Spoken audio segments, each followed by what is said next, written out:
Sahyadri top 10 news या बातमीपत्राचे प्रायोजक आहेत Mac Care super speciality hospital Ahmednagar.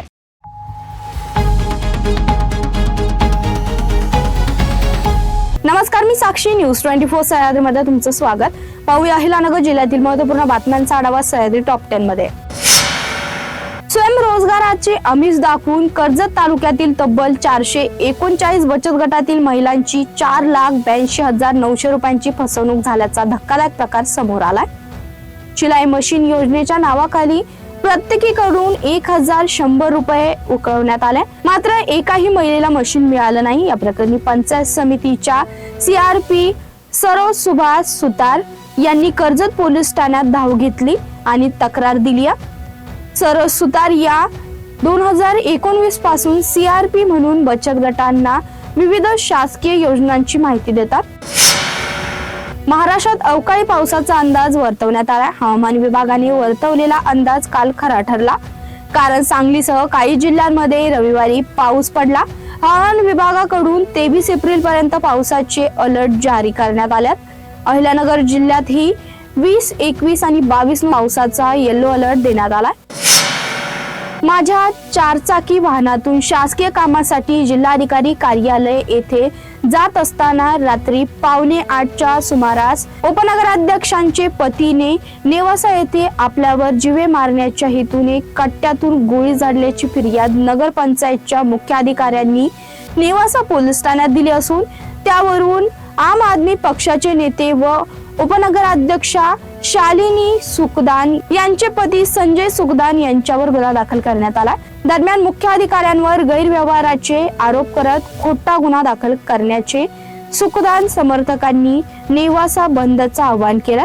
तसेच आज सकाळी 10 वाजता पोलीस ठाण्यावर मोर्चा नेण्यात येणार असल्याचा इशारा दिला। संगमेर तालुक्यातील वडगाव पान येथे तथाकथित दत्तधाम दरबार चालवणाऱ्या भोंदू राजेंद्र गडगे याच्या विरुद्ध पोलिसांनी मोठी कारवाई केली आहे। गडगेच्या दरबारावर पोलिसांनी छापा टाकत संपूर्ण परिसर सील केला असून तब्बल 4 तास झाडाझडती घेण्यात आली। या कारवाई दरम्यान दरबारात स्पॉट पंचनामा करण्यात आला, तसेच विविध औषधांच्या नमुनेही पोलिसांनी ताब्यात घेतल्यात। शेतीमालाला भाव नाही, मजुरीचा दरही परवडेना अशा दुहेरी संकटात शेतकरी सापडला। आता उन्हाच्या चटक्यामुळे कांदा काढणीला मजूर मिळत नसल्याने शेतकरी वर्ग हतबल झाला। मजुरांची मिन्नतवारी करावी लागत आहे। अवकाळीच्या वातावरणाची टांगती तलवार आहे। तालुक्यातही विविध गावातील गहू सोंगण्या पूर्ण झाल्यात।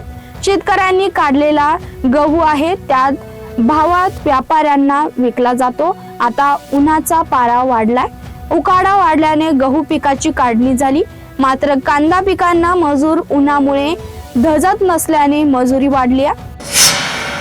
सध्या टॉप 10 मध्ये घेऊया छोटीशी विश्रांती। कॉंग्रॅच्युलेशन्स वहिनी, बाळ झाल्याबद्दल। पण मी ऐकलंय डिलिव्हरी फार क्रिटिकल होती, आता ठीक आहे ना सगळं? अगं होता थोडा प्रॉब्लेम, पण स्त्रियांच्या आरोग्याची संपूर्ण काळजी घेणारं मातृसेवा होतं ना साथीला। सगळं सुरळीत झालं। किशोर वयापासून ते रजोनिवृत्तीपर्यंत स्त्रीच्या आरोग्याची संपूर्ण काळजी घेणारं अहमदनगर मधील पहिलं स्त्री रुग्णालय Matruseva women's hospital obstetric ICU। किशोरवयीन आणि विवाहपूर्व समुपदेशन, गरोदर माता तपासणी आणि प्रसूती, पहिल्या सिझेरियन नंतर नॉर्मल डिलिव्हरीची सोय। मातृसेवा विमेन्स हॉस्पिटल, सक्कर चौक, नवीन टिळक रोड, अहमदनगर। फोन 9850200017। विश्रांतीनंतर तुमचं पुन्हा एकदा स्वागत। पाहूया पुढील बातम्या।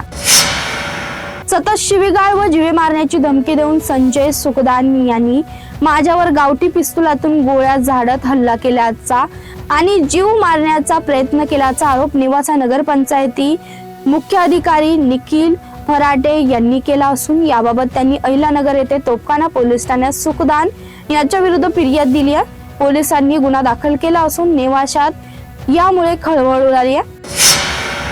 संगमेर तालुक्यातील वडगाव पान येथे दत्तधाम नावाने आश्रम चालवणाऱ्या भोंदू गडगे महाराज याला न्यायालयाने 6 दिवसांची पोलीस कोठडी दिली आहे। यामुळे भोंदू गडगेचे रवानगी कारागृहात करण्यात आली आहे। आर्थिक व्यवहाराची तपासणी केली जाणार आहे। पोलिसांनी या घटनेचा तपास करत रविवारी दत्तधामची पाहणी केली असून तो सील करण्यात आल्याची माहिती पोलीस निरीक्षक प्रवीण साळुंखे यांनी दिली आहे।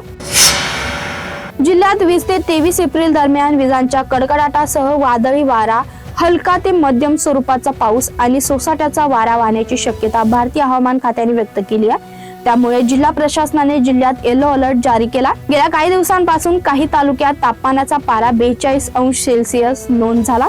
हवामान खात्याने आगामी 4 दिवस पावसाची शक्यता वर्तवली आहे. माहेगाव येथे शासनाच्या मदत व सानुग्रह अनुदान वितरण नियमबाह्य कामकाज करून लाखो रुपयांचा अपार केल्याप्रकरणी रावरी पोलीस ठाण्यात तत्कालीन महिला ग्राम महसूल अधिकाऱ्याविरोधात अपहाराचा गुन्हा दाखल करण्यात आलाय. मंगल रूपचंद गुसिंगे असे आरोपीचे नाव आहे. जिल्हाधिकाऱ्यांच्या आदेशानुसार तसेच रावरीचे तहसीलदारांनी अधिकृत केलेले मंडलाधिकारी विजय बबनराव बेरड यांनी फिर्याद दिली आहे. आश्वी येथे महिलेवर हल्ला केल्यानंतर बिबट्या मादी आपल्या बछड्यासह गिन्नी गवतात लपून बसली होती. मात्र वन विभागाच्या रेस्क्यू टीमने तब्बल 6 तासात सर्च ऑपरेशन राबवून अखेर बिबट्या मादी व तिच्या बछड्यांना जेरबंद करण्यात यश मिळवलंय. वन विभागाकडून मिळालेल्या माहितीनुसार सुमनबाई बाळासाहेब खेमनर शेतात काम करत असताना बिबट्याने त्यांच्यावर हल्ला करून त्यांना गंभीर जखमी केलं. सह्याद्री टॉप 10 मध्ये इथे संपतो. तुम्ही पाहता news 24 Sahyadri. Sahyadri top 10 news या बातमीपत्राचे प्रायोजक होते Mac Care super speciality hospital Ahmednagar. शब्दांचं सामर्थ्य, विश्वसनीयतेची उंची. न्यूज 24 सह्याद्री.